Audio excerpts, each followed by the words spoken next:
Hi, Fede from Pracademy here. We are saying hello from a very special place actually. This is Deer Park in Sarnath, northern India.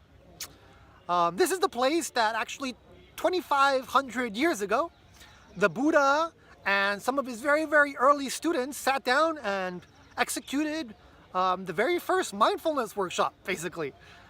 They got together and they discussed and practiced why it's so important to focus on our breath, right? And why our mind wanders sometimes and why we need to bring it back to our breath. And how important it is to be aware of our body and our surroundings, etc., etc.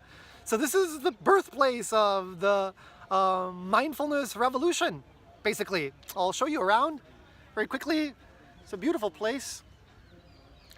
There's a lot of monks chanting and meditating all around this very special place.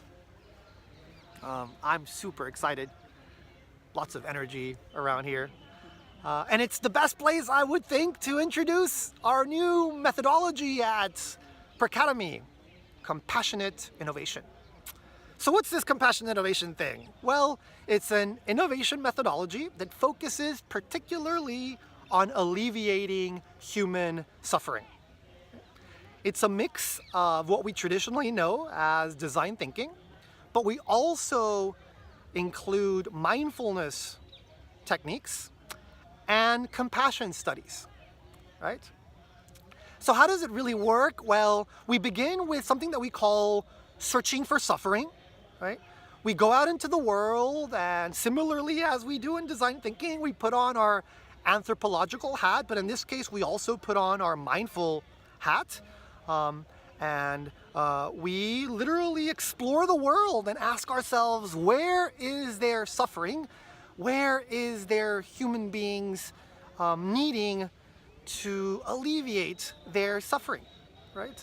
This could include so many different places, right? This could include hospitals.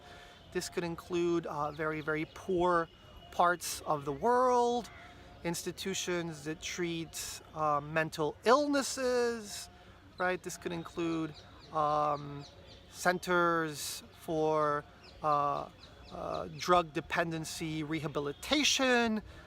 This could include the environment in which nonprofits and many governments work in, for example, with the reception of refugees. I mean, the list can go on and on and on. The focus is to really try to pinpoint particular situations where humans are really suffering. And then, of course, put on our creative hats to serve and to alleviate that suffering. So once we've done our search and we've pinpointed a particular area that we want to focus on, we spend a lot of time going through compassion meditation techniques to expand basically our sensitivity and our ability to understand and to connect with those who are suffering. The key here is that there's a big difference between compassion and empathy, right? Empathy is simply feeling what other people feel. Compassion is feeling what other people feel, particularly when they're suffering, and then become empowered to do something about it, right? To become focused on alleviating that suffering, right? So to tell you a quick story, imagine that there's a monk walking through the mountains of Tibet, right? And suddenly that monk comes across another monk. And that other monk has a very big rock on top of his chest. He can't move, he can barely breathe, right? And that initial monk, if he only had empathy, he would also be feeling the pain of the rock on top of his chest. And he would also feel that he couldn't breathe, right?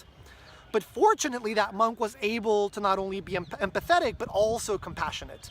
And as soon as he started to feel the pain of the other monk, he became empowered to take that rock off of the chest of the monk in pain and alleviate that situation, right? So compassion is a very embodied sense of empathy. It's an empowered sense of empathy. And the reason why that's so important is because it helps us to prevent something that we call empathy fatigue, which happens a lot in, for example, healthcare environments, where nurses are engaged in such difficult situations being involved with people who are suffering all the time, that they become overwhelmed, right? They become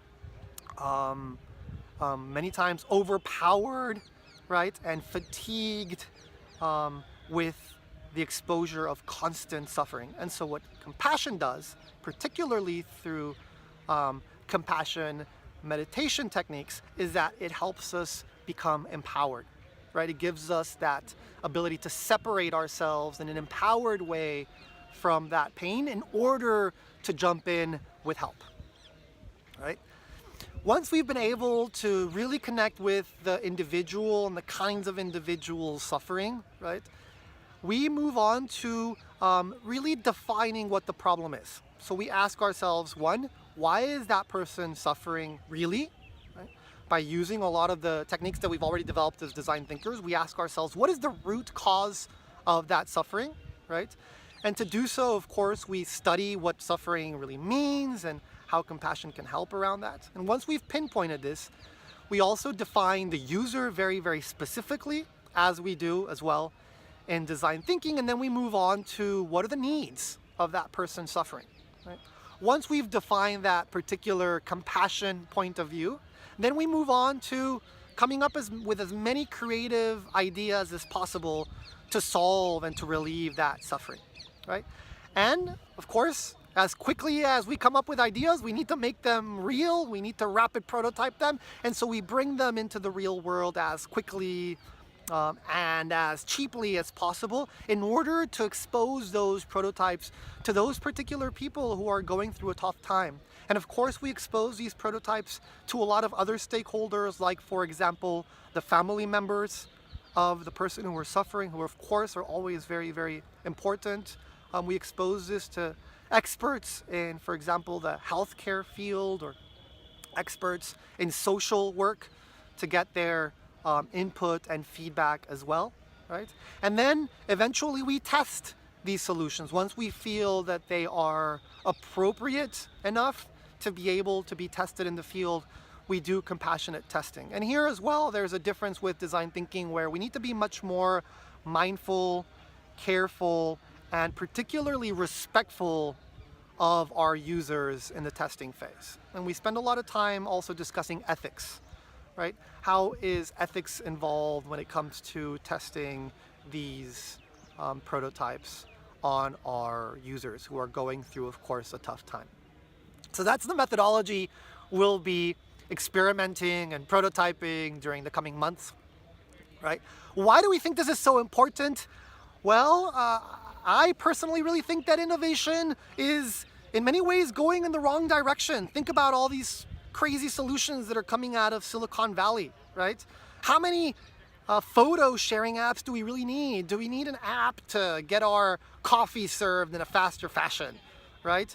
Or how many dating apps do we need? Or there's just so much irrelevant innovation of people dedicating a lot of talent towards things that I personally think that are not so necessary in the world, right? That's point one. Point two, I also think that there are a lot of innovations in the world that are very harmful. Just think about financial innovation and financial engineering, right? All the mess that has created in the financial world and the pain and suffering that it has brought onto countless of families around the world, right? Also think about innovation around like the military industrial complex and making faster and more hurtful weapons, right? That kind of innovation is not very needed in this world, and so hopefully compassionate innovation will help young, energetic, innovative individuals dedicate their energies and their passions and their excitement towards solutions and products and services that can really have an impact on helping people live much, much better lives, free from suffering, free from pain, and free from situations that none of us want to be in.